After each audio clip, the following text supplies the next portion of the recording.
नमस्कार, आप देख रहे हैं एक भारत वंचितों की आवाज और आपके साथ मैं हूं राम बाबू गौतम। तारीख थी 8 नवंबर, साल था 2016, समय था रात के 8 बजे।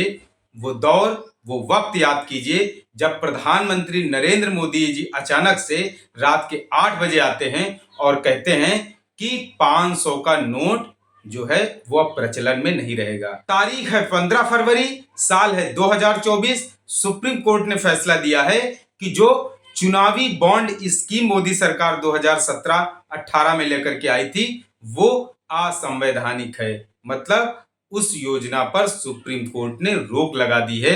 एक तरह से मोदी सरकार के ऊपर इसे नोटबंदी की तरह देखा जा रहा है। चुनावी बॉन्ड स्कीम के नाम पर भाजपा ने बहुत बड़े पैमाने पर चंदा इकट्ठा किया है, लेकिन अब उस योजना को सुप्रीम कोर्ट ने असंवैधानिक बताया है।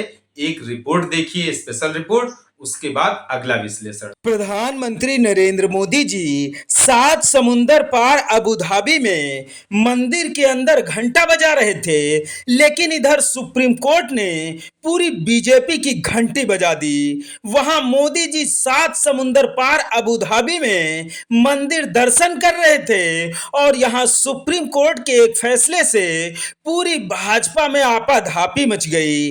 जी हां, बीते 5 सालों से बैकडोर से भाजपा ने उद्योगपतियों से जितना भी चंदा इकट्ठा किया था वो सब अब जनता को बताना पड़ेगा। ऐसा पहली बार हुआ है जब मोदी के ऊपर सुप्रीम कोर्ट ने उन्हीं की योजना लागू कर दी। मोदी जी अक्सर चुनावी मंचों से विपक्ष पर तंज कसते रहते हैं कि घपला घोटाला करने वालों को पाई पाई का हिसाब देना पड़ेगा, और इस बार वही काम सुप्रीम कोर्ट ने कर दिया है। भाजपा ने पीछे के दरवाजे से जो भी चुनावी चंदे के नाम पर करोड़ों अरबों रुपए इकट्ठा किए हैं वो सब अब जनता को पता चल जाएगा। मोदी जी कह चुके हैं कि उनका क्या है, वो तो एक फकीर की तरह हैं और एक दिन झोला उठाकर चल देंगे। लेकिन सुप्रीम कोर्ट के फैसले के बाद अब ऐसा लग रहा है कि झोला उठाकर मोदी जी को जनता जाने नहीं देगी।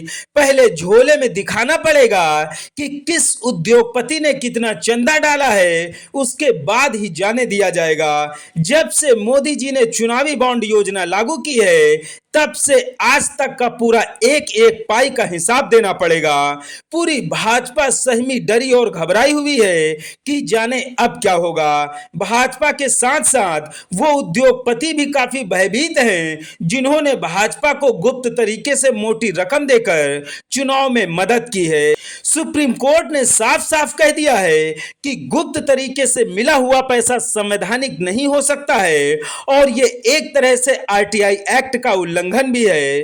दरअसल 2017 में मोदी सरकार ने इलेक्टोरल बॉन्ड योजना को वित्त विधेयक के रूप में लेकर आई थी और जनवरी 2018 को अधिसूचना जारी होने के बाद से लगातार बैकडोर से पैसा इकट्ठा किया जा रहा था। 2017 में ही सुप्रीम कोर्ट में चुनावी बॉन्ड के खिलाफ याचिका दायर की गई, जिसमें कई साल की सुनवाई के बाद सुप्रीम कोर्ट ने मोदी सरकार की योजना को असंवैधानिक बताते हुए जमकर फटकार लगाई है।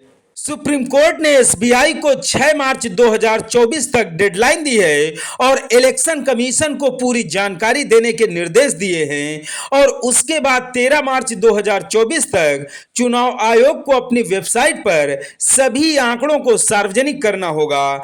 चुनावी बॉन्ड के जरिए कोई भी व्यक्ति, कंपनी या संस्था स्टेट बैंक ऑफ इंडिया से 1000 से लेकर 1 करोड़ रुपए तक के बॉन्ड ले सकता है और उसे किसी भी राजनीतिक दल को चंदे के रूप में दे सकता है। उसके बदले में वो अपने मन मुताबिक काम भी करवा सकता है। बीते कुछ सालों की रिपोर्ट से पता चला है कि कुल चंदे का 90% हिस्सा अकेले भाजपा को मिला है, लेकिन ये चंदा देने वाले लोग कौन हैं इसके बारे में कुछ भी पता नहीं है। लेकिन सुप्रीम कोर्ट के फैसले के बाद अब 13 मार्च को चुनाव आयोग की वेबसाइट पर पूरे आंकड़े सार्वजनिक हो जाएंगे।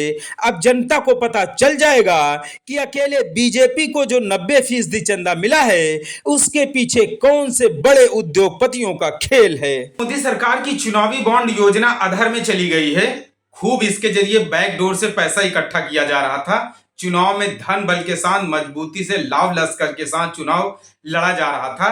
भाजपा एक एक करके सभी राज्यों में अपना परचम लहरा रही थी। कहीं पर चुनाव लड़के जीते जा रहे थे और कहीं पर धन बल के नाम पर विपक्ष आरोप लगाता है कि सरकारें गिराई गई, बनाई गई, विधायक खरीद फरोख्त हुई। तो इतना ज्यादा पैसा कहां से आया, कैसे आया?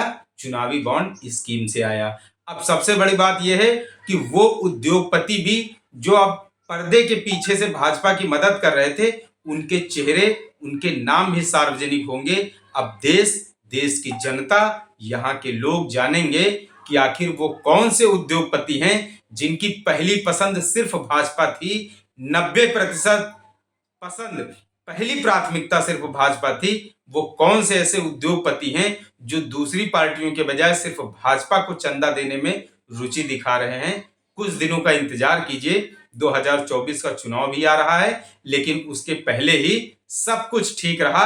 अगर जो एजेंसियां हैं उन्होंने अच्छे से काम किया है, अगर संवैधानिक संस्थाएं अच्छे से काम करती हैं, तो बहुत जल्द ही देश के सामने एक ऐसा आंकड़ा प्रस्तुत होगा, एक ऐसा आंकड़ा सामने आएगा जिससे हलचल मच जाएगी। लोगों को पता चलेगा कि भाजपा को बैकडोर से मदद करने वाले आखिर ये उद्योगपति हैं कौन। मित्रों, आपसे गुजारिश है कि एक भारत को शेयर और सब्सक्राइब भी करते रहें, जिससे कि शोषितों, पीड़ितों, वंचितों की आवाज को मजबूती के साथ उठाया जा सके। धन्यवाद।